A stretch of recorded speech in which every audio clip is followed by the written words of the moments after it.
మనిషి పుట్టాడు. మీరు చెప్పినట్టు కిందాక పైన సోల్ ఆత్మ ఏదైతే డిసైడ్ చేసుకుందో వచ్చింది కిందకి వచ్చిన తర్వాత పరిస్థితుల్లో మళ్ళీ అంటే అక్కడ నుంచి ఇక్కడికి రాగానే అదంతా మర్చిపోతారు నాకు తెలిసి. ఎందుకంటే ఇప్పుడు మనందరం భూమి మీద ఉన్నాం, అక్కడ ఏమనుకున్నాం మనకు తెలియదు. అయితే ఇక్కడికి వచ్చిన తర్వాత ఏంటంటే లౌకికంగా కోరికలు పెరుగుతున్నాయి అనుకోండి. అంటే మరీ అసమంజసంగా కాకుండా కొంచెం లౌకికమైన కోరికలు, నేను బాగుండాలి, ఒక ఇల్లు కట్టుకోవాలి, ఒక మంచి ఉద్యోగం, ఇలాంటివి కొన్ని కోరికలు.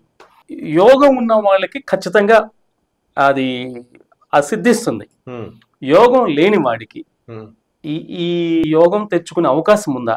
అవి ఎలాంటి మార్గాల్లో ఈ యోగం తెచ్చుకోవచ్చు? వండర్ఫుల్ రామకృష్ణ గారు, మీరు సాక్షాత్ బృహస్పతి శుక్రాచార్య శిష్యులు. మీరు పనికొచ్చే క్వశ్చన్ ని మీరు అడిగారు చక్కగా. ఈ క్వశ్చన్ పాపం చాలా మందికి ఉంది.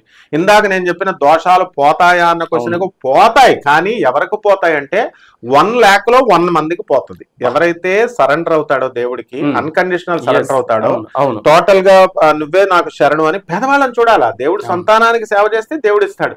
ఇప్పుడు మీ పిల్లలకి అదే మరి అది పాటించకుండా వీళ్ళు దొంగ జ్యోతిష్కులకి, దొంగ పంతులకి, కపట బ్రాహ్మణ, కపట జ్యోతిష్కుల, కపట మంత్రగాళ్ళంటే రోషం వస్తుంది వాళ్ళకి. మరి వాళ్ళకి ఇచ్చుకొని వాళ్ళని స్వామి వివేకానందాన్ని పట్టుకోకుండా వీళ్ళని పట్టుకుంటే ఎక్కడ వస్తుందండి వీళ్ళకి? అదే విధంగా మీరు చెప్పినటువంటి యోగాన్ని ఖచ్చితంగా తెచ్చుకోవచ్చు. ఎలా తెచ్చుకోవచ్చు? దానికి వీళ్ళని పట్టుకుంటే కాదు, కపట బ్రాహ్మణ, కపట జ్యోతిష్కుల, కపట మంత్రగాళ్ళని పట్టుకుంటే కాదు, జగద్గురువులైనటువంటి ఆదిశంకరుడు, జగద్గురువైనటువంటి వివేకానందుడు, జగద్గురువైన ప్రభాత్ రంజన్ సర్కార్, పరమహంస యోగానందుల వారు, మహావతార్ బాబా, ఇలా మనకు ఎవరెవరైతే ఉన్నారో, మనకి ప్రభుపాదుల వారు, ఇలా గురువులు, వీళ్ళు జగద్గురువులు, వీళ్ళు ఆనందమయి మాత, ఇలా వీళ్ళని పట్టుకుని సరెండర్ అయితే వాళ్ళు తప్పకుండా మనకి యోగాన్ని ఇస్తారు. నేను సైంటిఫిక్ గా చెప్పగలను. Any challenge, any modern science లో చదివిన వాడికి, నాసాలో సైంటిస్టులుగా ఉన్న వాళ్ళకి, తర్వాత ఇస్రోలో సైంటిస్టులుగా ఉన్న వాళ్ళకి కాదని చెప్పమనండి నేను చెప్పేది. మామూలు పీజీలు అందరూ చేస్తారు, మామూలు పిహెచ్డీలు అందరూ చేస్తారు, ఐఐటి గేట్లో కూడా రానివ్వరు ఎవరిని. అటువంటి ఐఐటి ప్రొఫెసర్ని నేను, కాబట్టే నేను అందులో చదువుకున్నాను, కాబట్టే నేను చెప్తున్నాను. ఇందులో ఏంటంటే తప్పకుండా మారచ్చు. ఎలా అంటే న్యూక్లియర్ ఫిషన్ అనే ఒక రియాక్షన్ ఉంటుంది. మన పంతులు గారులు చేసేటటువంటి ఏ గ్రహా అరిష్ట స్థానగతాః తేషాం గ్రహాణం శుభ ఏకాదశ స్థలా ఫలా వ్యాప్త్యర్థం ఏ పూజాం కరిష్య అంటాం.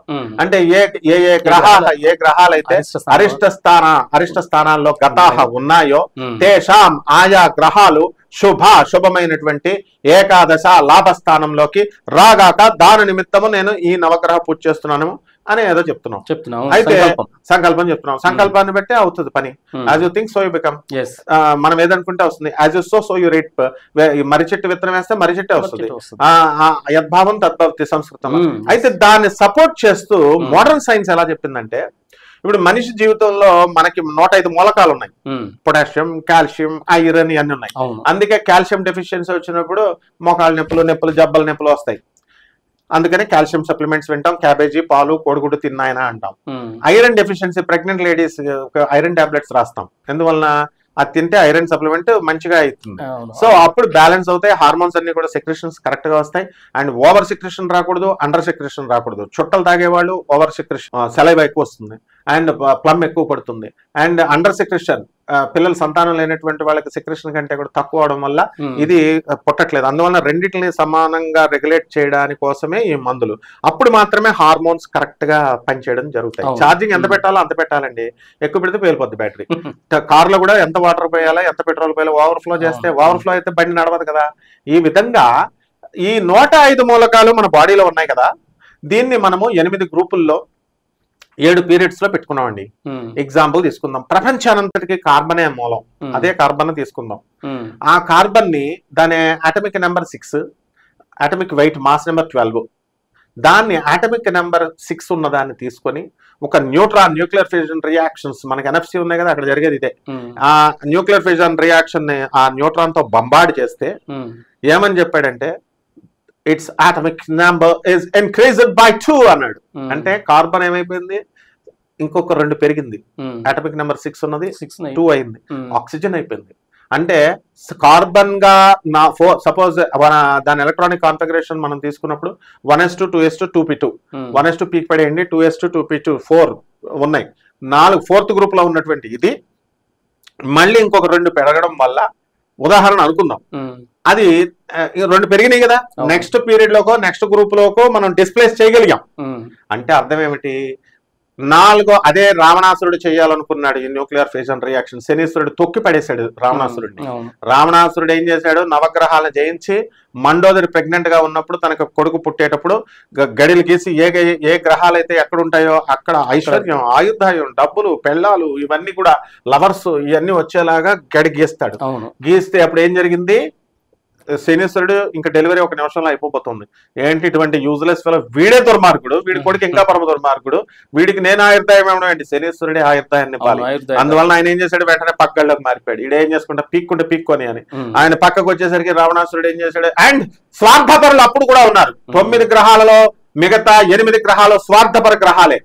అందువల్లనే వాళ్ళు డేర్ చేయలేదు. ఎందుకు, శని ఎందుకు డేర్ చేశాడు, కాళ్ళు ఎరగొట్టించుకున్నాడు రావణాసురుడు వల్ల, అందువల్లనే మందుడయ్యాడు.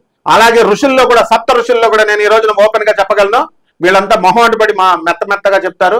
దేవతలను దితి అదితిని పుట్టి కశ్యప మహర్షి, దక్షుడు అనేటటువంటి పనికిమాలిన వాడు, మన 4 ఫాదర్ వాడు నిరీశ్వర యాగం, శివుడి మీద కోపం ఏంటంటే యూజ్లెస్ ఫెలోస్ ఇప్పుడు కూడా ఉన్నారు, దేవుడి మీద కోపం పడేవాళ్ళు. ఆ శివుడి మీద కోపంతో నిరీశ్వర యాగం చేసినప్పుడు బుద్ధి లేనటువంటి దేవతలందరూ వెళ్తారు, బుద్ధి లేనటువంటి ఋషులందరూ వెళ్ళారు. కానీ కశ్యప మహర్షి ఒక్కడ మాత్రం నువ్వు చేసే తప్పు నాయన అన్నాడు. త్రిమూర్తులు ముగ్గురు వెళ్ళాల, నువ్వు చేసే తప్పు అన్నాడు. అలా వీళ్ళంతా మిగతా వాళ్ళంతా గోడ మీద పిల్లులు, అంటే గోపిగాళ్ళు. ఈ గోపిగాళ్ళు ఈ సమాజంలో ఉన్నంత వరకు నువ్వు నిజాన్ని సత్యంగా చెప్పలేనప్పుడు నువ్వు ఈ సమాజం ఏమైపోద్దండి. అందువల్ల బుద్ధి లేనటువంటి ప్రవచనకారులు ఎవరైతే ఉన్నారో, బుద్ధి లేనటువంటి స్వామీజీలు, బాబాలు, వీళ్ళంతా కూడా ఏం చేయాలండి, యథార్థంగా ఉన్నట్టు చెప్పాలా. కొండ వేసేసుకొచ్చి, నామాలు వేసేసుకొచ్చి, మీడియాల ముందుకు వచ్చేసి స్పీచ్లు ఇచ్చేసి వింటున్నారు కదా అని యథార్థ జ్ఞానాన్ని, వాస్తవ జ్ఞానాన్ని, అబ్సల్యూట్ ట్రూత్ ని నువ్వు చెప్పలేనప్పుడు, నువ్వు మూఢనమ్మకాల్లో సమాజాన్ని తొక్కేసేటప్పుడు ఎందుకు శనీశ్వరుడు ఊరుకుంటాడండి. అందువల్లనే వీళ్ళందరినీ చూడండి, వీళ్ళకి చెప్పేటటువంటి వీళ్ళకి కూడా కష్టాలు ఉన్నాయి. కాబట్టి నేను అనేది ఏంటంటే, తప్పకుండా శనీశ్వరుడు ఏ విధంగా అయితే గడి మారాడో ఆ విధంగా మనకి ఈ గ్రహాన్ని గడి తప్పించవచ్చు. 4వ ఇంట్లో ఉన్నది అదే పూజల ద్వారా చేసేది అని. అయితే ఆ పూజలు ఎవరు, వీళ్ళు చేయకూడదు, ఎవరికి వాడు చేసుకోవాలి. పంతులకి ఏంటి, ఎందుకు ఇస్తున్నాం పంతులకి అంటే భక్తి కోసం మాత్రమే ఇస్తున్నాం. వాళ్ళ గురువులు కాలేరు, వాళ్ళ ఆచార్యులు కాలేరు. గురుస్థానం అనేటటువంటిది దేవుడు ఇవ్వాలి. ఇప్పుడు ప్రవచనకారులు ఎవరైతే ఉన్నారో టీచర్సా, షోమి ఎవరు టీచర్స్, టీచర్ కు ఉంటుంది గురువు అనేటటువంటిది. మిగతా ప్రొఫెషన్స్ లో ఉన్నటువంటి వాళ్ళు how can they teach, how can they become acharyas, అవ్వలేదు. అందువల్లనే బృహస్పతి ఆచార్యుడు అన్నారు. శుక్రాచార్యుడు దేవతలకి ఇది. వాళ్ళు నిర్భాటంగా స్టూడెంట్ పల్స్ తెలుస్తుంది, ఫ్రీక్వెన్సీ తెలుస్తుంది, స్టూడెంట్ మైండ్ తెలుస్తుంది, స్టూడెంట్ మైండ్ సెట్ తెలుస్తుంది, and we will definitely work according to that. అందువలన వీళ్ళు ఏం చేయాలంటే, వీళ్ళు భక్తి కోసం పంతులు గారులను పోషించాలని ఎవరైనా చెప్తారు, ఇవ్వండి డబ్బులు, తప్పులేదు. అధిక పారితోషకాలు ఇవ్వండి పేదవాళ్ళైనటువంటి బ్రాహ్మలకి. కానీ పూజ నువ్వు చేయకుండా నీకు బద్ధకం ఎక్కువయ్యి నువ్వు జపం చేయడం, వేరే పంతులకి ఇస్తుంటే ఆయనేమో ఫోన్లో మాట్లాడుతూ ఏదో జపమాలు తిప్పడము, లేకపోతే మంచిగా చేసేవాళ్ళు ఉంటారు 1%, 2%. అది అసలు పాలసీయే కాదు. వీళ్ళు చేసుకున్నప్పుడు, ఇప్పుడు చూడండి ఈ మధ్యకాలంలో కుచుడు కేతు మనం కలిస్తే మన సీనియర్ పిశాచ్ యోగం అని చెప్తున్నారు బుద్ధి లేని వాళ్ళు. ఇంకేం చెప్పాలి చెప్పండి. చాలా యూట్యూబ్ ఛానల్స్ లో పిశాచ్ యోగం పెడుతున్నారు. ఎవరు సీనియర్ జ్యోతిష్యులు కూడా పెడుతున్నారు. అంటే ఇంకా దిగజారిపోయారు వ్యూస్ కోసం. కాబట్టి పిశాచ్ యోగాలు వీళ్ళే పిశాచులు అనమాట. అప్పుడు అంటే అసలు ఏంటంటే నిజం ఏంటి, ఇప్పుడు సింహరాశిలో కుజుడును కేతువు కలిస్తే ఎలాంటి సిచ్యువేషన్స్, పిశాచ యోగాలు పెట్టి పిశాచులై వీళ్ళని పీక్కు తినాలన్నమాట. అప్పుడు కరెక్ట్ గా తెలుస్తుంది. కుజుడు కేతువు అంటే, కేతు అనేటటువంటి వాడు పితృదేవతలకు అధిపతి అండి. కుజుడు అనేటటువంటి వాడు దాన్ని మోటివేట్ చేస్తాడు, కెటలిస్ట్ లాగా, ఏ స్థానంలో ఉంటే ఆ స్థానం. కుజుడు కేతువు ఎప్పుడు కూడా వీళ్ళు రాహువు శని మిత్రులు, కుజుడు కేతువు మిత్రులు. అవును. కాబట్టి కుజుడికి మిత్రస్థానం సింహరాశి, కేతువు పితృదేవతలకు మోక్షం వస్తుంది. వీళ్ళు కనుక పితృదేవతల ఆశీర్వాదం వల్ల సింహరాశిలో కుజకేతువులు ఉన్నప్పుడు కొన్ని రాశుల వారికి మంచి చేస్తాడు. అది అక్కడ దానికి పిశాచ అంటే పితృదేవతలు అన్నారని పిశాచ యోగం అని పెడుతున్నారు. అంటే ఏంటి అసలు యోగంలో పిశాచ యోగం ఏంటా, పిశాచ యోగం చాలా మంది భయపడటం కూడా జరిగింది. అంటే కొంతమంది అయితే ఇలా కలవటం వల్లే ఈ ప్లేన్ క్రాష్ వీళ్ళు ప్రతిదీ కూడా మేము చెప్పడం వల్ల ఇలా కలవడం వల్ల అంటారు. నాన్ సెన్స్ అది. పోతులూరు వీరబ్రహ్మేంద్ర స్వాముల వారి జగద్గురువులు ఆయన క్లియర్ గా చెప్పారు కాలజ్ఞానంలో, భవిష్య మాలిక అని పూరి జగన్నాథ స్వామి గుడిలో ఆయన పంచసకులని శ్రీకృష్ణుడి యొక్క ఋషులు ఉన్నారు, 5 ఋషులు, వాళ్ళు కూడా భవిష్యమాలికలో చెప్పారు. నాస్ట్రాడామస్ ఆయన ఫ్రాన్స్ కి చెందినటువంటి ఆస్ట్రాలజరు. అండ్ ఈయన వంగా బాబా గారు, ఆమె బల్గేరియన్ అంధురాలైనటువంటి ఆవిడ, జ్యోతిష్కురాలు. వీళ్ళందరూ చెప్పింది ఏంటంటే 2025లో గురుడు శని మీనరాశిలోకి వచ్చినప్పుడు అగ్ని ప్రమాదాలు జరుగుతాయన్నారు. మౌంట్ ఆబూలో జరిగింది.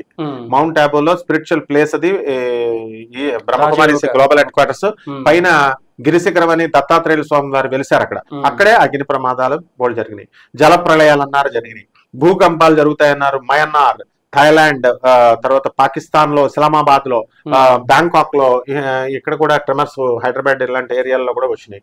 తర్వాత ఏం చెప్పారు, అగ్ని ప్రమాదాలు అయిపోయిన తర్వాత ప్లేన్ క్రాష్లు. పోతులూరు వీరబ్రహ్మేంద్ర స్వామి ఎప్పుడో చెప్పారు, ఎక్కడ ఆయన పక్షులు ఆకాశంలో నుంచి పడిపోతాయంటే పక్షులు ప్లేన్స్ క్రాష్, ఇవన్నీ కూడా. సో ఇలాంటివన్నీ వాళ్ళు 2025 నుంచి ప్రళయాలు రాబోతున్నాయి. ఆ ప్రాసెస్ లో ఇవన్నీ జరుగుతాయి. అండ్ గురుడు మళ్ళీ ఇదే శని మేషరాశిలోకి వచ్చినప్పుడు కరోనా వైరస్లు కూడా పెరుగుతాయి అన్నారు. మొన్న కూడా వైరస్ పెరిగింది, మ్యుటేషన్ చెంది కొత్త వైరస్ వచ్చిందని అన్నారు. ఇలా ట్రాన్స్ఫార్మ్ అవుతా ఉంటాయి. సో 2025లో తర్వాత మళ్ళీ 2.5 ఏళ్ల తర్వాత మనకి మేషరాశిలో వచ్చినప్పుడు యుద్ధాలు, యుక్రెయిన్ యుద్ధాలు, ఇరాన్ ఇజ్రాయెల్ యుద్ధాలు జరగట్లేదా, రష్యా యుక్రెయిన్ యుద్ధాలు జరగట్లేదా? పోతులూరు వీరబ్రహ్మేంద్ర స్వామి వారు చెప్పినట్టుగా 2025లో మనకి పాకిస్తాన్ కి మనకి సర్జికల్ స్ట్రైక్ మొన్న జరగలేదా? సో ఇలాంటివన్నీ పెరుగుతూ ఉంటాయి. వీళ్ళు చెప్పినందుకు కాదు, కుజకేతువులు కలిసినందుకు కాదు. శని మీనరాశిలోకి వచ్చాడు కాబట్టి పోతులూరు వీరబ్రహ్మేంద్ర స్వామి ముందే అసెస్ చేసి, శని తర్వాత మళ్ళీ మేషరాశిలోకి వచ్చినప్పుడు యుద్ధ భయాలు, తర్వాత వృషభ రాశిలోకి వచ్చినప్పుడు ఈశాన్య రాష్ట్రాల నుంచి బయోవార్స్ వస్తాయన్నారు, విషప వాయువులు వస్తాయని చెప్పారు. అంటే మొన్న కూడా బయోవార్ చూడండి, పాకిస్తాన్ నుంచి, చైనా నుంచి 2 కొత్త రకం వైరస్ తయారు చేసి తీసుకెళ్లి అమెరికాలోకి వెళ్తుంటే అరెస్ట్ చేశారు. So that is biowar. And ఈ యొక్క శని మిథున రాశిలోకి వస్తున్నాడు. ఆ మిథున రాశిలోకి వచ్చినప్పుడు యమదూతలు నాట్యం చేశారని కరోనాలో గుట్ల కింద చచ్చిపోలేదా జనాలు? చచ్చిపోయినాయి. సో అలాగే ఇది జరుగుతాయి. ఆ తర్వాత కలి యుగ ధర్మం మారుతుంది అన్నారు.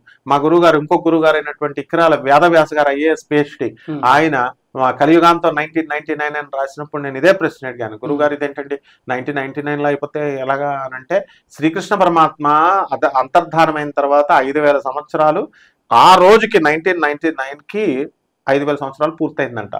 కాబట్టి కలియుగ ధర్మం అంతరించిపోయి కస్ప పీరియడ్ లోకి, సంధికాలంలోకి వెళ్ళాం. కాబట్టి దీని నుంచి ట్రాన్స్ఫార్మ్ అవుతూ మనం ఏం చేస్తున్నామంటే స్లోగా మనం కలియుగాంతానికి దగ్గరగా వస్తున్నాం.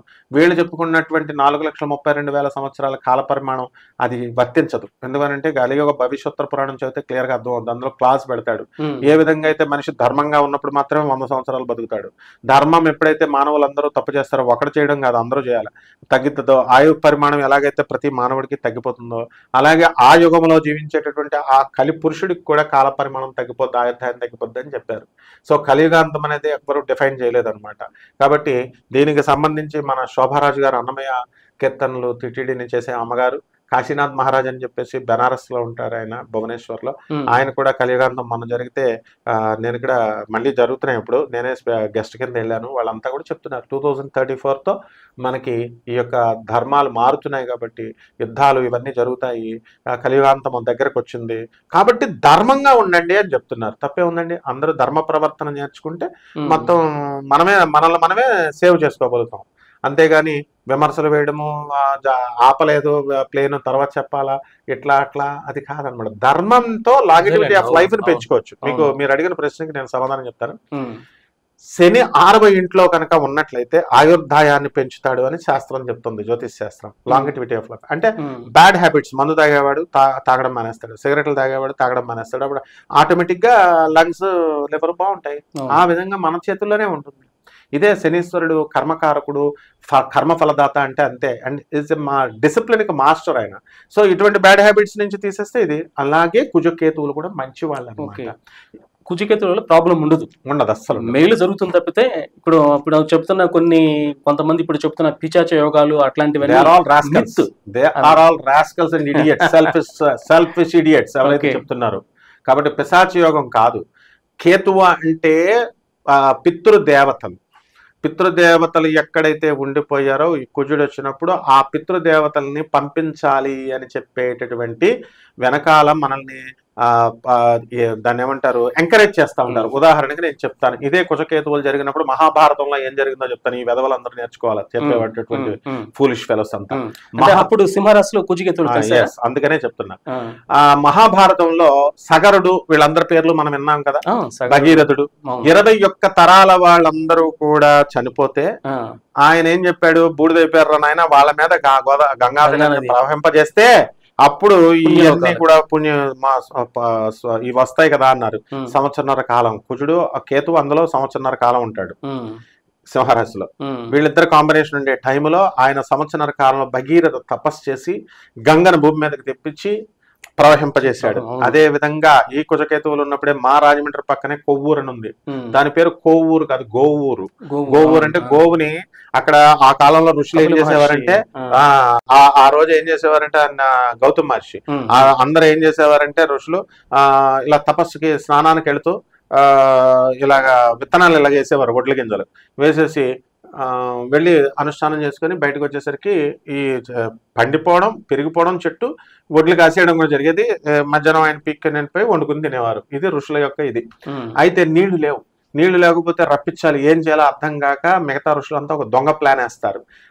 ఏమని చేశారు, గౌతమ్ మహర్షిని మనం ఏమైనా సరే మర్డర్ కేసులు ఇరికిద్దాం, ఇప్పుడు ఎవడన్నా చెప్పుకుతే వినకపోతే మర్డర్ కేసుల్లోనూ దొంగ కేసుల్లో రాజకీయ నాయకులు ఎలాగ ఇరికిస్తారో అట్లా ఆ రోజుల్లో కూడా మనం ఏం చేద్దాము, ఒక ఆవును దొంగ మాయావుని సృష్టిస్తారు.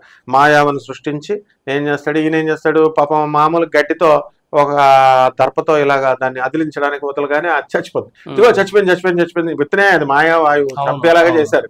నువ్వు అందువల్ల గోదావరిని తేవాలంటే ఆయన తపస్సు చేసి గోదావరిని రప్పించాడు.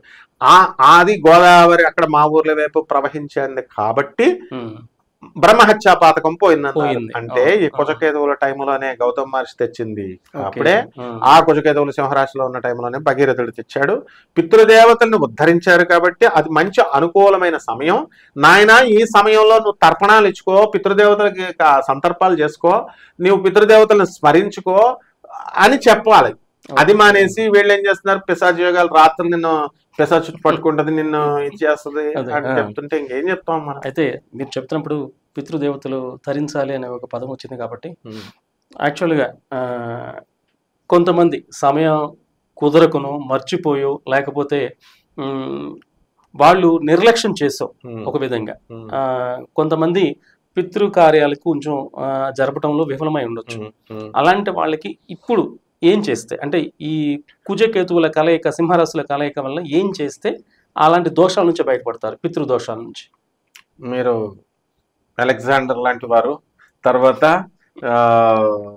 దాన్ని ఏమంటారు, సోక్రటీస్, గెలీలియో స్థాయి మీది. మా అక్క శైలజా కిరణ్ వచ్చినప్పుడు ఆమె దగ్గర వర్క్ చేశారు కాబట్టి మీకు ఆ టెండెన్సీ వచ్చింది. మొన్న అన్నమయ్య కేంద్రంలో, అన్నమయ్యపురంలో వచ్చినప్పుడు అలెగ్జాండర్ చూసారా ప్రపంచ విజేత, గెలీలియో సోక్రటీస్ ని చూసారా మీకు ప్రపంచ విజేత, అదిగో వచ్చింది మా అక్క శైలజా కిరణ్ అని నా వీడియో ఉంటుంది. అప్పుడు అలాంటి ఆమె దగ్గర చేశారు కాబట్టి ఆ స్పిరిట్ మీకు ఉంది. అద్భుతమైన క్వశ్చన్ అడిగారు. ఇప్పుడు ఏంటంటే ఆ క్వశ్చన్ చాలా మంది పాపము పితృదేవతలు అనగానే పిండాలు పెట్టడం అనుకుంటారు. కాదు ఉన్న తల్లిదండ్రులకి తిండి పెట్టాలి. పోనే తల్లిదండ్రులు చనిపోయారు అనుకుందాం, అప్పుడు చేద్దాం, ఇది అప్పుడు వద్దాం. స్వజనులు, విదురుడు చెప్పాడు, నీ కులములో ఉన్నటువంటి ముసలి వాళ్ళు, స్వజనుల్లో ఉన్నటువంటి వృద్ధులకు నువ్వు పెట్టరా నాయన, స్వజనులను వదులుకోవద్దు, నీ పితృదోషాలు పోతాయని విదురుడు చెప్పాడు. అలాగే ఈ ఎవరైతే కరోనా టైంలో ఇప్పుడు కోట్లు ఉన్నాయండి, కోట్లున్నా కూడా అందరూ కూడా కరోనా టైంలో ఎవరు చేయలేకపోయారు, దహనమే చేయలేకపోయారు. మరి అలాంటి టైంలోనే ఈ పితృదోషాలు వస్తాయన్నమాట. అలాగే యాక్సిడెంట్లు ఎక్కడో చచ్చిపోతారు, హార్ట్ అటాక్లో ఎక్కడో చచ్చిపోతారు, ఇలా రకరకాలుగా చచ్చిపోతారు కదా. చచ్చిపోయినప్పుడు ఏం జరుగుతుందంటే, మనము నిర్లక్ష్యం చేసో లేకపోతే కుదరకో ఇదైనప్పుడు అవి పితృలోకానికి వెళ్ళలేవు, ట్రాన్స్ఫర్మేషన్ ఉంటుంది. ఇప్పుడు ప్లేన్ ఎక్కితేనే కదా ఇక్కడి నుంచి అమెరికా వెళ్తాం, ట్రైన్ ఎక్కితేనే కదా ఢిల్లీ వెళ్తాం, నడిచి ఎన్నాళ్ళకి వెళ్తాం.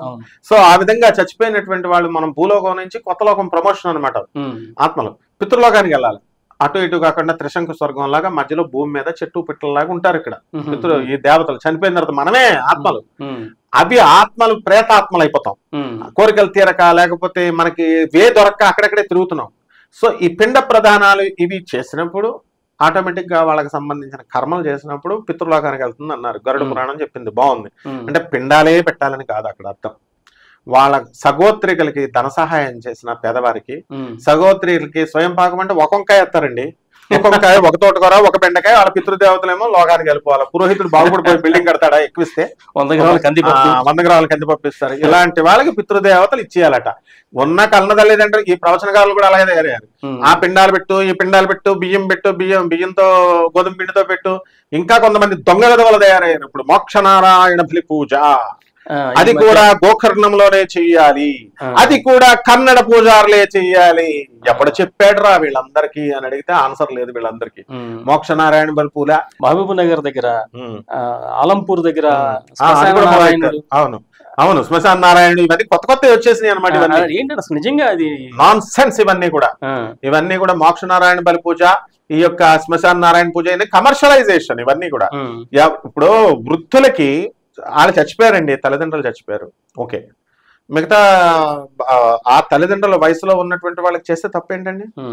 వాళ్ళ బంధువులకి చేస్తే తప్పేంటండి? వార్ధక్యంలో ఉన్నటువంటి వాళ్ళు చుట్టాలే అక్కర్లేదు, బయట వాళ్ళకు కూడా చేయాలి. చేస్తే మాత్రమే అవుతుంది. ఇది శ్రీమన్నారాయణమూర్తే సాక్షాత్తు యజ్ఞపురుషుడు, ఆ తర్వాత ఆ పితృదేవతలకి యజమాని కాబట్టి వాళ్ళందరికీ కూడా ఆయనే ఇచ్చేది. దాన్ని భయపెట్టేసి ఈ పితృదేవతల పూజలు అంటే ఏంటో భయంకరం, మీరు చేయకూడదు, అపర విద్యలు మీరు చేయకూడదు, అది ఇది అని చెప్పేసి అక్కడికి పట్టుకుపోతున్నారు. ఎక్కడికి మన నాసిక్ దగ్గర త్రయంబకేశ్వరం దగ్గర కొంతమంది, ఈ గోకర్ణం దగ్గర కొంతమంది, ఇలా బ్యాచీలు దగ్గర. అందులో మళ్ళీ డిఫరెన్సియేషన్, ఆ కన్నడ పూజారులేని మేము కన్నడ వాళ్ళే చేయాలని, మళ్ళీ మిగతా తెలుగు పంతులు అరే పనికిమాలిన వెదవల్లారా. కోనసీమలో పండితులు ఉన్నారు, ఈ కన్నడ పూజారులు వీళ్ళు వెబ్సైట్లలో పెట్టుకుని మేమే చేయాలని అంటున్నారు. ఒక్క కోనసీమ పూజారి కూడా వచ్చి మైక్ ముందుకు వచ్చి మాట్లాడుతూ, వేద పండితులు ఈ రోజున అయ్యప్ప స్వామి గుడికి నమ్మూద్రులు ఎవరు కోనసీమ నుంచి తీసుకెళ్లారు.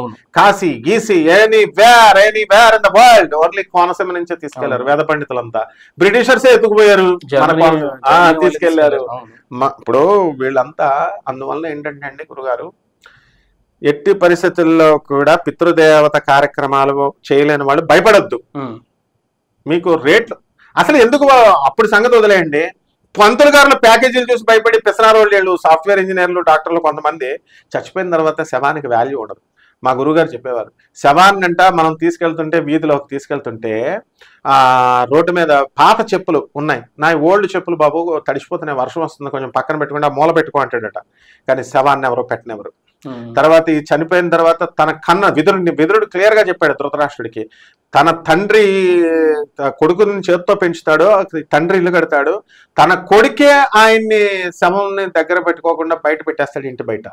సో కాల్చిపడేస్తాడు. సో చచ్చిపోయిన దానికి వేస్ట్ అనేటటువంటి భావన వార్ధక్య దశలో ఉన్న వాళ్ళకే అంటుంటే ఇంక చచ్చిపోయిన వాళ్ళు అనరా. మరి అప్పుడు తీసుకెళ్ళేసి వేస్ట్ కాబట్టి వీళ్ళు 10,000 ఖర్చు పెడితే దండగా అనుకునే టైంలో వీళ్ళు 2 లక్షలు 3 లక్షలు ప్యాకేజీలు చెప్తుంటే, ప్యాకేజ్ ఫస్ట్ డే నుంచి 11 days వరకు మేము 3 lakhs ఇస్తే, అని మా గురువు గారు చాగంటి కోటేశ్వరరావు గారు వీడియో ఉంది చూడండి కావాల్సి, పుత్తూరులో ఎన్ని రకాలు ఉన్న దాంట్లో. వాడు అమెరికాలో ఉంటాడు, 11 రోజులు క్రియ చేయాలి, ఇక్కడ ఏ రోజు ఆ రోజే చేస్తేనే అక్కడ ముడుతుంది. అన్ని టిఫిన్లు కలిపి. ఇప్పుడు ఈ బుద్ధి లేని వాళ్ళు చెప్తున్నారు కదా, కార్తీక మాసంలో ఏ రోజు దీపారాధన ఆ రోజు చేయండి అనడం మానేసి, సంవత్సరం 365 దీపాలు ఒకే రోజులో పెట్టేయండి, 10 సంవత్సరాల లాటు ఒకే రోజు పెట్టేయండి, పుణ్యం వచ్చేస్తుందని వీళ్ళు ఇస్తారు పుణ్యం. అలాగే ఇక్కడ కూడా అంతే అనమాట, 11 రోజులు యొక్క మొత్తం ఇది వచ్చేస్తుందని చెప్పారు కదా, 11 రోజులు.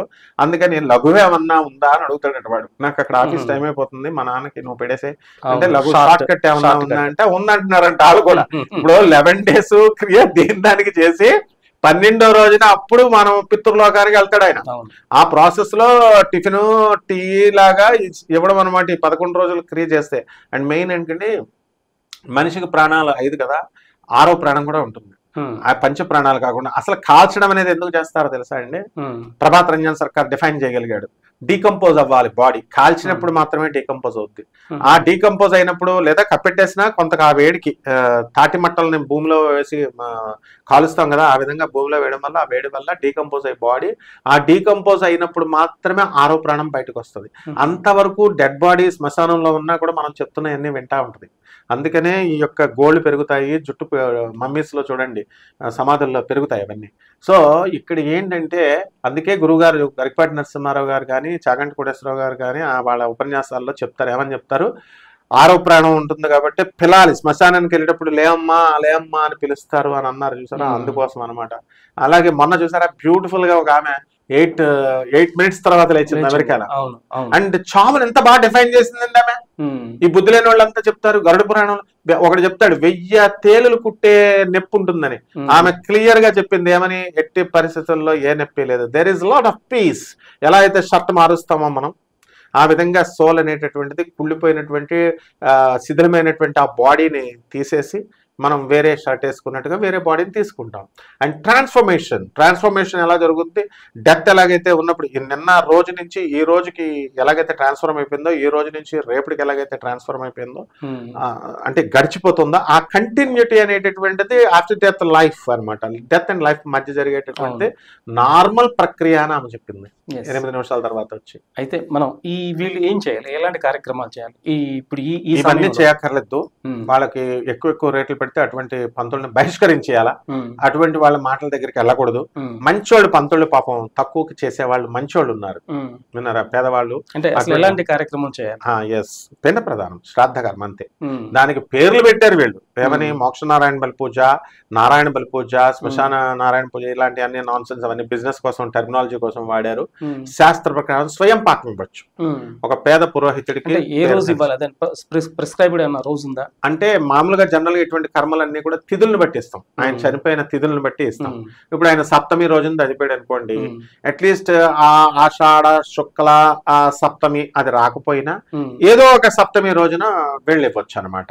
ఆ తిథి రోజున ఇస్తే ఇంకా చాలా మంచిది. ఆయన చనిపోయిన తిథి కూడా మర్చిపోయాడు అనుకోండి, ఓకే డన్. అప్పుడు ర్యాండమ్ దానికి చెప్పారు కదా, గోవిందా గోవిందా గోవిందా. ఇప్పుడు ఏ గోత్రము లేకపోతే శివగోత్రము, పరమేశ్వరుడి గోత్రము, అదే ఆ విధంగా ఏ రోజునైనా అయిపోవచ్చు. అందుకే క్లియర్ గా శాస్త్రం కూడా చెప్తుంది, తదేవ తారా బలం చంద్రబలం తదేవ. అంటే గురువు అనుగ్రహించినప్పుడు ఆ నిమిషము, ఆ తిథి, ఆ నక్షత్రము మంచిది అని. అందువల్ల జగద్గురువులైనటువంటి దత్తాత్రేయ స్వామి వారి దగ్గరికి వెళ్ళి ఆయనకు నమస్కారం పెట్టుకుని ఏ తిథి రోజునైనా సరే వీళ్ళు చేయాలనుకునేటటువంటి శ్రాద్ధ కర్మ, ఆ అబ్బాయి కెపాసిటీ ఉన్న వాళ్ళు పంతులు గారిని పెట్టి ఇచ్చుకుంటే మంచిదే. పంతులు గారికి ఇవ్వద్దని ఎవరు చెప్తారు, ఇస్తే మంచిదే. బాగా ఎక్కువగా అడుగుతున్నారని అనిపించింది అనుకోండి, వదిలేయండి, 3 మంది పంతులు గారులు ఉన్నారు. ఇప్పుడు క్రియ ఉంది అంటే ఇప్పుడు పిండ ప్రదానం చేయాలా, లేకపోతే స్వయం పాకం ఇచ్చేసి స్వయం నమస్కారం ఇచ్చేసి? రెండు అన్ని ఒకటేనండి, అన్ని ఒకటే ఫలితం. వాళ్ళు చెప్తారు, మాయా జాదువులు వాళ్ళు చెప్తారు దీనికి ఎక్కువ ఫలితం దానికి ఎక్కువ ఫలితం, ఇదంతా నాన్ సెన్స్. ఇప్పుడు చేసే కెపాసిటీ ఉన్న వాళ్ళు శ్రాద్ధ కర్మలు చేస్తే మంచిదండి. బ్రాహ్మణ కుటుంబం ఎందుకు పుడతారండి? చెయ్యాలి. శ్రాద్ధము అంటే ఏంటండి, శ్రద్ధ అని అర్థం. బ్రాహ్మలు కుదిరిన వాళ్ళు శ్రద్ధా కార్యక్రమం చేయండి, శ్రాద్ధ కర్మ. కుదరని వాళ్ళు శూద్రులు, ఇక మిగతా వర్ణం వాళ్ళు కుదరడం లేదండి, బ్రాహ్మడైనా కూడా కుదరడం లేదండి, జాబులు వేరే సాఫ్ట్వేర్ జాబుల్లో ఉన్నారు, స్వయం పాకం ఇవ్వచ్చు. అక్కడ అర్థం ఏమిటంటే అక్కడ బ్రహ్మ విష్ణు మహేశ్వర్ల ముగ్గురిని తృప్తిపరచాలి. ఆ తృప్తిపరిచినప్పుడు మనము ఇప్పుడు ఉదాహరణకి ఎలా ఉంటుందంటే శ్రాద్ధకర్మలో కూడా ఒక లింక్ చెప్తాను. యజమాని అంటే మనం చేయకూడదు, మన తండ్రి వాళ్ళ తండ్రి చచ్చిపోయేటప్పుడు తండ్రి ఉన్నటువంటి వాళ్ళు ఏం చేయాలా, వాళ్ళ తండ్రి పిత ప్రపితామ మళ్ళీ ప్రపితామహ, ఇంకా నెక్స్ట్ వాళ్ళ ఇది మాతామహి, ఇట్లాగా అన్ని ఉన్నాయి కాబట్టి 3 తరాల వరకు వెళతాం, 3 పిండాలు పెడతాం కదా. నెక్స్ట్ మన తండ్రి చచ్చిపోయినప్పుడు ఒక పిండం ఇక్కడ జాయిన్ చేసినప్పుడు అప్పుడు ఆ లాస్ట్ పిండం మోక్షం వస్తుంది, లిబరేట్ అవుద్ది. ఇంకా ఈ ముగ్గురు పితృలోకానికి వెళ్ళరు, ఇలా ఒక ప్రాసెస్ ఉంది. కాబట్టి ఎట్టి పరిస్థితుల్లో ఏదైనా ఫలితం ఒక్కటే. శ్రీకృష్ణుడు క్లియర్గా భగవద్గీతలో చెప్పాడు, అపరకర్మలు అవనియండి, పుణ్యకర్మలు అవనియండి, పూజ కర్మలు అవనివ్వండి, స్వాహాదేవే స్వదాదేవి. అగ్ని యజ్ఞాలు చేస్తున్నప్పుడు స్వాహ, ఇక్కడ పిండ కార్యక్రమాలు చేస్తున్నప్పుడు స్వధాదేవి ఇవన్నీ చేరేది నాకే అన్నాడు. కాబట్టి నమ్మకం ప్రధానం, శ్రద్ధ ఇది ప్రధానం. మన ఆర్థిక సంపత్తి ఇక్కడ చేయాల్సింది ఏంటంటే భూతదయ, పితృదయ అందరికీ జనాలందరికీ కూడా మనం సంతోష పెట్టితే అప్పుడు పితృదేవతలు. అంటే భూతదయ అన్నారు కాబట్టి ఈ పక్షులకి కాస్త నీళ్లు పోయటం, కాస్త గింజలు వేయటం ఇలాంటివన్నీ కూడా అందులోకి వస్తాయి. అందులోకే వస్తాయి. అంటే కాస్త ఎవరైతే ఈ సమాజంలో అట్టడుగు ఉన్నారో, ఆకలితో అలమటిస్తున్నారో వాళ్ళకి ఏదన్నా డెఫినెట్ ఇవ్వాలి. ఇవ్వకపోతే శాంతించదు. ఒక మనిషి జన్మ పుట్టిన తర్వాత తల్లి ఈ భూమి మీదకి తీసుకొచ్చింది కాబట్టి మాతృ రుణం తీర్చుకోవాలి. తల్లికి తిండి పెట్టినటువంటి వాళ్ళు ఎవ్వడు బాగుపడడు. అవును. పితృ రుణం తీర్చుకోవాలా. తర్వాత ఆచార్య రుణం, గురు రుణం. అలాగే మన బంధువులు చిన్నప్పుడు పక్కింటి వాళ్ళు ఎదిరింటోళ్ళ వెళ్ళి మనం తినేసి వచ్చేస్తాం, వాళ్ళ రుణం కూడా తీర్చుకోవాలా. అంటే సమాజం రుణం తీర్చుకోవాలి. భూతదయ అన్నారు. పశుపక్షాదులు, చెట్లు మనకు ఆక్సిజన్ ఇస్తున్నాయి, పశువులు మనకి ఎంటర్టైన్మెంట్ ఇస్తున్నాయి, పక్షులు ఇవన్నీ. ఈ ఎలక లేకపోతే, కాకి లేకపోతే మనకి డ్రైనేజ్ ఎలా క్లీన్ అవుతుంది? సో ప్రతి జీవికి మనం చేయాల్సినటువంటి పంచభూతాల దయ కూడా తీర్చుకోవాలా. సూర్య నమస్కారాలు ఏదో సూర్యుడి మీద భక్తికి వద్దు కాదు, నువ్వు నీకు వెలుగునిస్తున్నాడు కాబట్టి కృతజ్ఞత చెప్పడం అది. అందుకనే సూర్యుడి కంటే ముందు లే అన్నారు. మంచిదేగా వీడికి జరిగేది. తల్లి నీవు పాలిచ్చింది, తల్లి కడుపులో పెంచింది. ఇవన్నీ మర్చిపోయి గాడిదలంతా ధనవంతులైనటువంటి గాడిదలు, ఫారిన్ లో ఉన్న కొంతమంది గాడిదలు ఓల్డేజ్ హోముల్లో వేస్తారా వీళ్ళు? Stupid fellows. కాబట్టి మీకు ఇంకోటి కూడా చెప్తాను చూడండి ఎలా వస్తాయి. పితృదేవతలు ఈ చెప్పేటటువంటి వాళ్ళే తల్లిదండ్రులకు తిండి పెట్టట్లేదు, వీళ్ళ వశీకరణాలు చేస్తా ఉంటారు. వీళ్ళ పిల్లలే వీళ్ళ మాటలు వింటారు. ఇప్పుడు విచిత్రం ఏంటంటే ఈ యొక్క తల్లి ఉంది కదా మనకి, తల్లి తండ్రి ఒక పేదవాళ్ళు ఉన్నారండి. చిన్న పిల్లల్ని పాపం నలుగురు ఉన్నారు. నలుగురు పిల్లల్ని మనం పెంచలేమని చెప్పేసి ఒకరిని ఒక చోట ఇంకొకరిని ఇంకో చోట పెట్టరు. గంజి తాగైనా సరే 6 పిల్లలైనా 5 పిల్లలైనా ఒక చోట పెంచుతారు. మరి వీళ్ళు వెల్ టు డూ అయిన తర్వాత తల్లినేమో అన్న 3 నెలలు తల్లిని సపరేట్ చేసేస్తున్నాడు, తండ్రినేమో చిన్న తమ్ముడు చూస్తున్నాడు 3 నెలలు. How dare this bloody fellows! ఎంత ధైర్యం వీళ్ళకి! వీళ్ళక శనీశ్వరుడు యముడు తోలు తీసేస్తాడు వీళ్ళందరినీ. తెలియట్లేదు.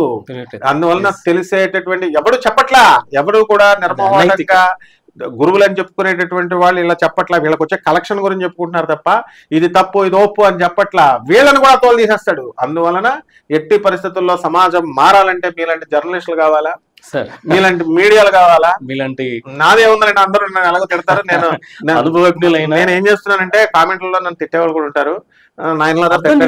అంటే కామెంట్స్ ఇష్టం వచ్చినట్టు కాకుండా చెప్పిన సబ్జెక్ట్ ని అర్థం చేసుకుంటే మిమ్మల్ని తిట్టే అవకాశం ఉండదు. వాళ్ళని వాళ్ళు రియలైజ్ చేసుకోవాలి.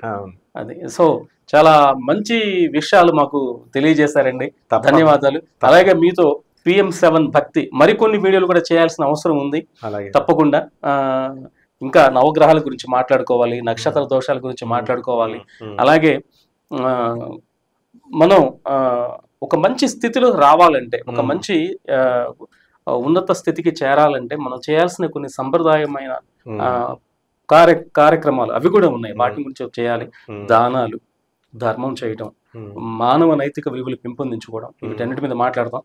తప్పకుండా మీరు మీ సపోర్ట్ PM7కి ఎల్లవేళలా ఉండాలని మీ ఆశీస్సులు, అలాగే గురువర్యులు వారి ఆశీస్సులు కూడా ఉండాలి, శృంగేరి జగద్గురుల ఆశీస్సులు కూడా ఉండాలి అందరి మీద. ఈ ప్రపంచం మొత్తం మీద వారి ఆశీస్సులు ఉండాలి, గ్యారెంటీ ఉంటాయి. భగవంతుడి ఆశీస్సులు అందరికీ ఉండాలి. ధన్యవాదాలు. ధన్యవాదాలు సార్.